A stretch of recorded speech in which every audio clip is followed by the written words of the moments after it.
none se mvuge ko ari igikomere kiyongera mu kindi cyangwa n'ibyago byaguriye umusore ukiri muto? Ni inkuru ibabaje, inkuru iteye agahinda ku muhanzi Kirisizi nyuma y'iminsi mike yapfushije mama we. Umuhanzi Kirisizi yongeye kwakira inkuru mbi y'urupfu rwa nyirakuru nawe wakunze kumurera mu bwana bwe, aho mu gitondo cy'ejo tariki ya 24 z'ukwa gatandatu uyu mwaka nibwo humvikanye inkuru y'agahinda ivuga ko nyirakuru wa Kirisizi yitabye Imana. Uyu nyirakuru wa Kirisizi niwe ubyara mama we.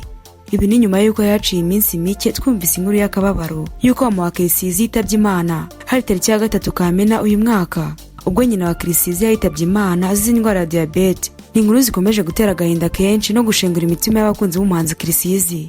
Abantu bari kwibaza batese nyirakuru wa Kirisizi azize iki? Abandi batese nta gahinda ko kubura umukobwa we. Ubundi byagenze gute? Nyirakuru w'umuhanzi Rukundo Christian wambaye nka Kirisizi yitabye Imana mu gitondo cyo kuwa kabiri w'ejo tariki ya 24 Kamena 2025 azize indwara y'uburwayi bwa diabete yari amaranye igihe. Amakuru y'urupfu rw'uyu mubyeyi yemejwe n'umwe wo mu muryango we wabwiye Inyarwanda ko yari amaze iminsi yitabwaho n'abaganga bamukurikiranaga umunsi ku munsi. Nyirakuru wa Kirisizi ni umwe mu bantu bamubaye hafi kuva mu bwana bwe kugeza ku rwego yagezeho ku muziki. Umuryango watangaje ko yari afite urukundo rukomeye ku muziki w'umwuzukuru we, ndetse hari n'amashusho yafashwe ari kumwe na Kirisizi babyina indirimbo ze mu modoka, ariko ayo mashusho ntabwo yigeze ashyirwa hanze.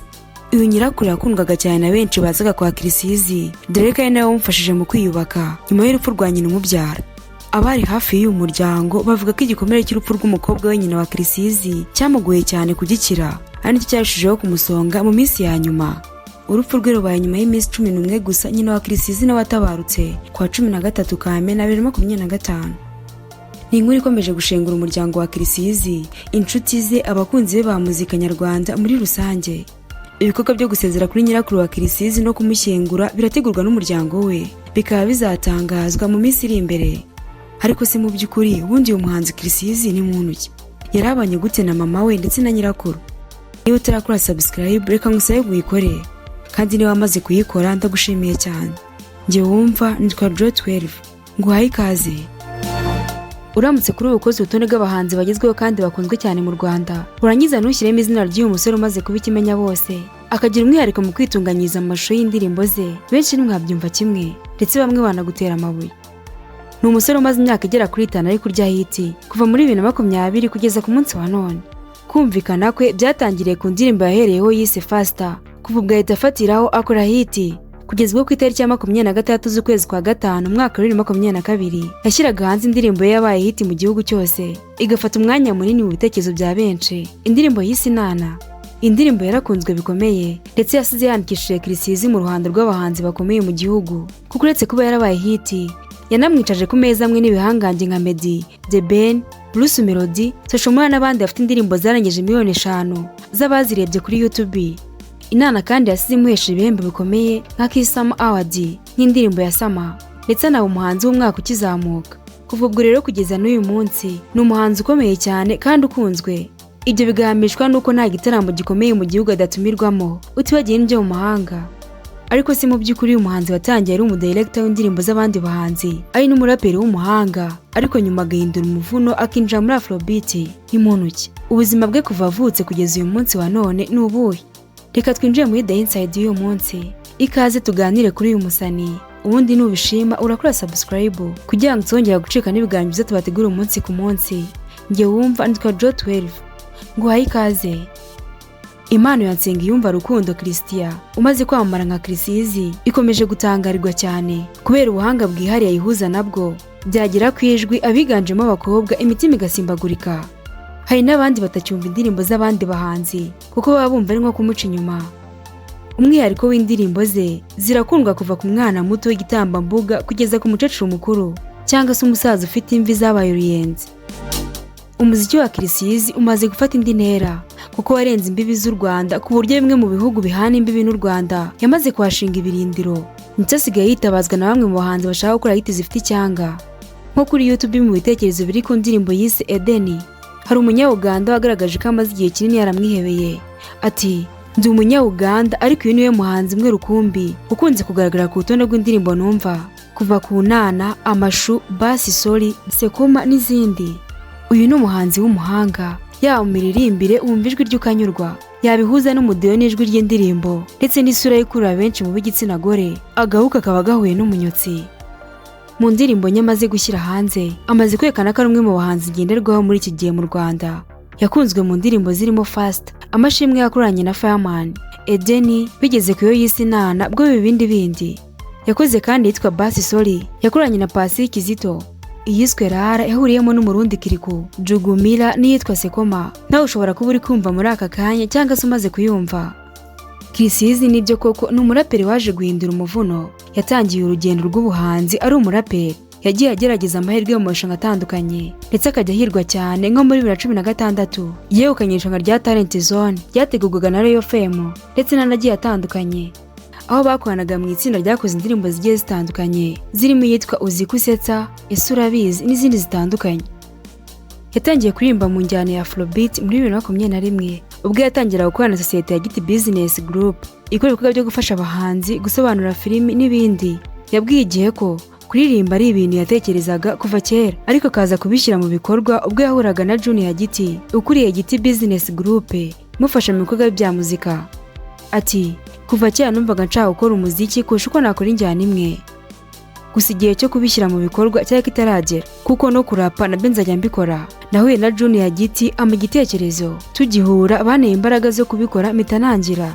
Yakomeje agira ati hano nahise mbona rero hari umugati reka ndwane, gusa isaha n'isaha nabakubita indirimbo ya rap ntawamenya, abakunzi baketse ko ibyo bashaka twabikora. Yavuze ko yaba kurapa cyangwa se kuririmba byose nta na kimwe cyoroshye kuko byose ari nk'urugamba kubikora. Yemeza ko atavuye muri hip hop kubera uburyo abaraperi bafatwa, ahubwo ko yayivuyemo kubera ko itari gucuruza kuri we. Iyo urebye indirimbo za Chris Easy ubona zifite itandukanye n'iz'abandi bahanzi kuko yaba mu miririmbire usanga higanjemo utuntu dukurura abana bato bari mu myaka iri munsi y'10. Hari naho usanga yifashisha ibipupe cyakaririmbo mu buryo wumva ko yisanishije n'abana bato, cyane nko mu ndirimbo iheruka yahuriyemo na Kiriku haraharirimba ati I U O A E. Iyi mvugo yifashishwa n'abana bakiri kwiga gusoma no kwandika. Nko mu yo yise Inana agaragazamo ibipupe ndetse n'utundi tuntu dutuma iyi ndirimbo ikundwa n'abarimo abana uhereye ku izina ryayo. Mu yitwa Edeni naho harahagira ati sheri wanjye Dia, ndagukunda Dia. Ayo magambo nakunze kuririmba muri imwe mu mikino y'abana. Yavuze ko iyo agiye guhimba ahera ku gihe umuntu aba akiri muto kuzamura. Ati mba numva nakora indirimbo buri muntu wese yisangamo atari indirimbo z'urunganuru cyangwa uru. Iyo tugiye gukora duhera mu bwana uko ariho umuntu ahera tugakomeza. Nicyo gituma mbikora. Nisanze ariho abantu banjye bamboneye. Chris Easy avuga ko mu minsi iri imbere ateganya gushyira hanze album izaba iriho indirimbo zirenga 10 ndetse nyinshi muri zo zamaze gukorwa. Mu bihe bitandukanye Chris Easy yavuzweho ibintu byinshi bitandukanye. Mu mwaka wa 2022 umuhanzi Chris Easy yabaye umuhanzi wa gatandatu warebwe n'abarenga miliyoni 5 kuri YouTube, aho yageze kuri urutonde abikesha indirimbo ye yise Inana yashyize hanze guhera ku itariki 26 Gicurasi 2022, ikaba imaze kurebwa inshuro zirenga miliyoni 8. Iyi ndirimbo ni nayo yamuhesheje igikombe cy'indirimbo nziza y'umwaka mu bihembo bya Kisama Award. Mu myaka ishize hari igihe byavuzwe ko uyu muhanzi Chris Easy yaba yaramaze gutandukana na Junior Giti nka manager mu muziki, gusa none uyu muhanzi yagize icyo abivugaho atanga umucyo. Kuva mu mwaka wa 2021 Chris Easy ari mu biganza bya Bugingo Boni uzwi nka Junior Giti, aho bakorana nk'umurebera inyungu ze mu bya muzika. Icyakora mu kwezi kwa karindwi nibwo hatangiye guhizwa amakuru yavugaga ko aba bombi baba baratandukanye. Mu kiganiro na TV10 Chris Easy yavuze ko ibyavugwaga mu gutandukana kwe na Junior Giti babikoraga kuba Junior Giti yari amaze iminsi atagaragara mu bikorwa bye by'umwihariko mu bitaramo, kandi imbere yaramuherekezaga muri byose. Cyakora yakomeje avuga ko kuba Junior Giti ataramuherekezaga mu bitaramo ari uko umubyeyi we yari amaze iminsi arwaye ku buryo byari ngombwa ko ajya kumwitaho. Ubwo Chris Easy yitegura kujya mu bitaramo Burundi yahise bihura n'uburwayi bw'umubyeyi wa Junior Giti bituma batajyana. Icyo nicyo gisobanuro yatanze kuri uyu nkuru yavuga ko baba baratandukanye kubera ko batagikorana kenshi, gusa kugeza n'ubu baracyari kumwe. Ayo yari amakuru y'ibihuha. Ku bindi wamumenyaho ni uko Chris Easy ari umuhanzi wafashwaga na mama we cyane mu muziki agakunda kumusapotinga aho bishoboka, ndetse mperuka amashusho yigeze kujya hanze bari kubyinana indirimbo yitwa Inana. Amashusho yashimishije benshi kubona umubyeyi yishimira ibikorwa by'umwana we. Mama we yakundaga kuvuga ko Chris Easy ari umuhanga cyane mu ishuri ku buryo ngo yigeze kujya mu kizami abizi ko papa we yamaze kwitaba Imana, ariko ntibyamubujije gutsinda akaza ari uwa kabiri. Mu buzima busanzwe ngo Chris Easy ntazi guteka habe namba, icyakora ngo agakunda isuku kurusha ibindi byose kandi ngo akaba yikundira kurya ifiriti.